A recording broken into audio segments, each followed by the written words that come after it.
Solo Leveling Season 2. Like and subscribe, baka naman. Dumating na nga ang araw ng reassessment ni Jinwoo na talagang pinunta pa ng dalawang guildmaster na sila Choi Jong-in at Baekhyuno, na lubos ang pagtataka sa kung ano raw ang nangyayari at napakaraming reporter.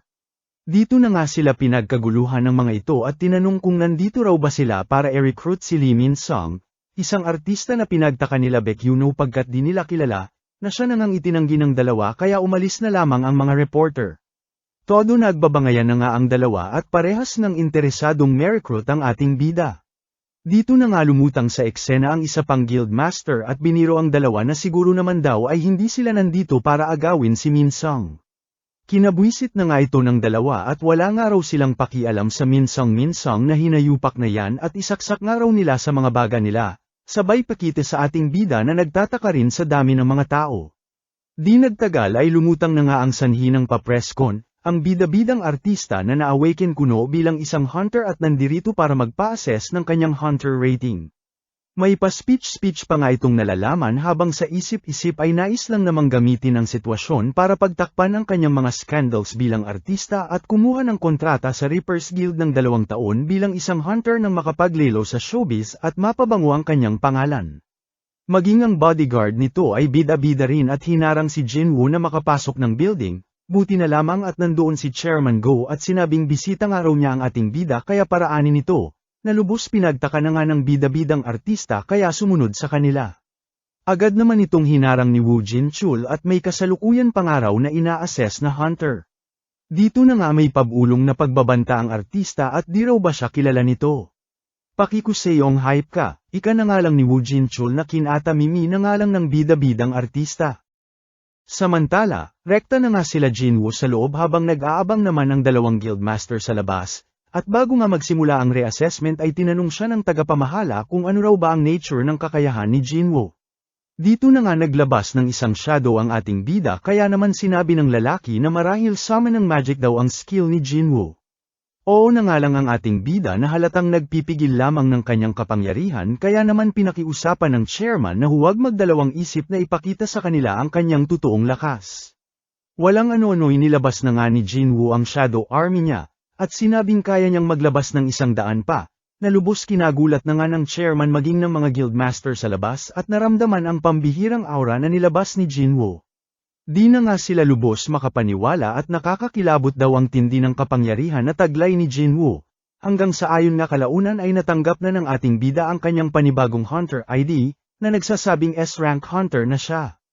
Happy na nga si Jinwoo pagkat sa wakas ay makakabenta na raw siya ng rare items nang walang magdududa sa kanya dahil S-rank na siya, at mapapaghandaan niya na raw ang pagbabalik niya sa Demon's Castle. Pagbati na nga ang natanggap niya mula sa chairman habang kakulaita naman mula sa dalawang ito na parehas nais siyang ma-recruit, na ayon nga at parehas niya lamang dinedma at may pupuntahan pa nga raw siya. Lubos na gulat na nga si Jinwoo paglabas dahil sandamakmak na reporter na ang nakaabang sa kanya, na maging ang kapatid niya ay kinagulat pagkat nakita siya sa TV at ibinabalita, na ika-10 nga raw na S-rank hunter sa kasaysayan ng kanilang mundo. Napatili na nga lang ang shock lang ito habang saya naman ang nadama ng mga dating kasamahan ni Jinwoo. Ito namang bida-bidang artista ay napanganga na lamang at napunta na nga kay Jinwoo ang papress kanyang ganap. Samantala, todo sorry naman si anak mayaman sa airpot niya at di nga raw niya nagawang ma-recruit si Jinwoo sa guild nila, sabay pa flashback sa pagtanggi ng ating bida sa offer nito at may mga aasikasuhin pa nga raw siya. At ang pagsali raw sa mga ganitong bagay ay makakasagabal lamang sa kanya. Paliwanag na nga ni Jinwoo, ngunit kung gugustuhin nga raw nito ay isasama siya. Ipinabatid na nga ito ng binata sa kanyang airpot, na siya nang nabuisit sa kanya, at sa kabila raw ng lahat ng ginawa nito, ay talagang mas uunahin pa ang pansariling interes kaysa sa mga responsibilidad nito. Di naman nagpatinag ang binata at nagsorry na lamang sa airpot niya, at sinabing sasamahan niya pera ng ating bida, habang wala naman ang nagawa ang tatay nito ngunit paghandaan nga raw niya ang kahihinatnan ng kanyang desisyon. Balik naman sa ating bida kung saan naipit na nga sa gitna ng mga kaganapan, kaya naman ginamit na lamang ang kanyang bilis para makaalis, na lubos nang ang kinagulat ng mga guildmaster lalo na ni Baekhyuno at di makapaniwalang ganito na kabilis at kalakas si Jinwoo kumpara noong huli niya itong nakita. Samantala, rekta naman na si Jinwoo sa layo niya na makapamili ng mga artifacts para matapos na ang Demon's Castle. Dito na nga niya pinaliwanag sa bantay na nais niya ng proteksyon sa dungeon na sadyang mainit. Dahil dito ay inirekomenda ng lalaki ang isang damit na may kasamang singsing, na siya namang nagustuhan ni Jinwoo, maliban sa presyo ng mga ito na lubos niyang kinagulat. Dito na nga siya humirit ng discount na tinawanan nga lang ng bantay at ito na nga raw ang mga presyo nito. Ngunit kung gusto nga raw ng ating bida ay kung mababasag niya ang salamin na lagayan ng mga ito ay libre niya nang makukuha ang artifacts. Protektado nga raw ito ng isang malakas na magic enhancement na kailanman wala pang sino man ang nakabasag. Abat babanatan nga rin sana ito ng ating bida kung di lang napigilan ng lalaki, at sinabing joke-joke nga lang daw niya yun kaya nag-sorry dito kay Jinwoo. Nilihis na nga lang ng ating bida ang usapan sa paghahanap niya ng sandata, na siya namang narinig ng isa pa sa mga bantay kaya sinamahan siya sa kabilang kwarto, habang naiwan naman na nagtataka ang matanda sa kung paano raw nabasag ni Jinwoo ang salamin sa di man nga lang daw ito nadikitan ng ating bida. Muli ay nagulat na naman nga si Jinwoo sa presyo ng isa sa mga dagger na ipinakita sa kanya, ngunit mas nagulat nang papresyohan niya ang isa sa kanyang mga dagger na halos 100 milyon daw ang presyo sa isip-isip niya ay nabili niya lamang ito ng kulang-kulang 3 milyon lamang sa kanyang shop.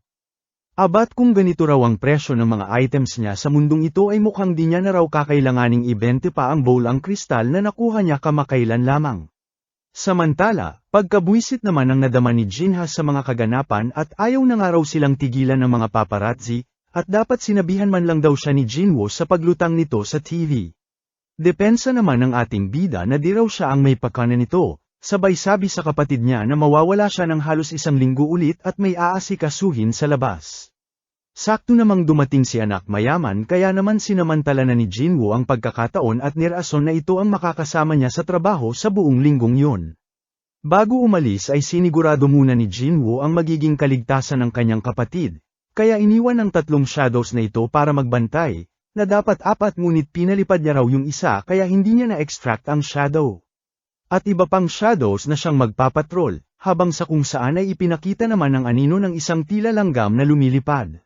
Samantala, nagpasalamat naman itong si Jin at hinayaan siyang makitulog sa bahay ng ating bida. Nagtaka naman si Jinwoo at di naman daw siya pinaalis ng kanyang airpot bakit umalis pera nito sa bahay nila. Okay nga lang daw ika naman ni Jin tsaka ito raw ang paraan niya para panindigan ang kanyang mga desisyon.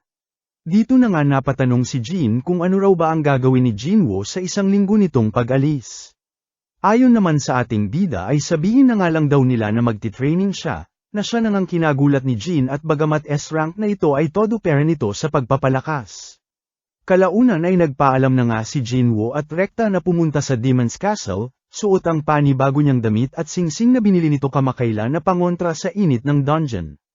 Lubos na tuwa na nga si Jinwoo nang lumutang ang panibagong quest info ng kanyang system, na may kaakibat daw na reward na mas maganda pa dati, kaya naman lubos ginanahan na tapusin na ang nasabing dungeon. Samantala, nag-usap naman ang mga magulang ni Jin sa desisyon nitong pag-alis sa kanila, hanggang sa bigla na nga lang hinimitay ang tatay sa di malamang dahilan. Balik naman sa ating bida kung saan agad sinubukan ang kakayahan ni Boy Pangil nang makaharap ang unang kalaban sa dungeon, at ibinigay ang mamahaling bowl ang kristal na nakuha niya kamakailan, may kakayahan nga itong mas palakasin ang taglay na kapangyarihan ng sinumang may hawak nito, at ayon, siyang tunay nga ay pangmalakasang spell ang ibinira ni Boy Pangil na lubos kinagulat ni Jinwoo, at binasek lamang ang dambuhalang halimaw na kanilang hinarap. Samantala, parehas na sakit naman ng nanay ni Jinwoo ang diagnosis na natanggap ng airpot ni Jin, ang Eternal Sleep Disease.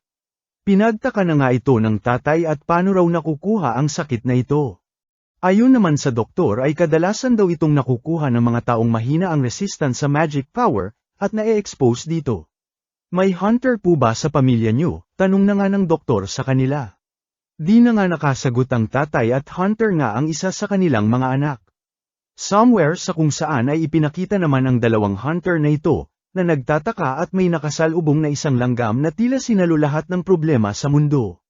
Balik naman sa ating bida kung saan hinati ang kanyang Shadow Army sa 6 na pangkat ng mas mapadali raw ang kanilang quest, ngunit inabot na nga raw sila ng 2 araw ay nasa pang-80 pa rin sila na palapag magpahanggang ngayon, at dito napapaisip kung may problema raw ba. Dito na nga niya napansin ang unti-unting pagbawas ng kanyang mana, na nangangahulugang nawawasak ang kanyang mga Shadow Army sa kung saan, agad na nga siyang umalis para matignan ang sanhi nito, ngunit wala na siyang inaabutan.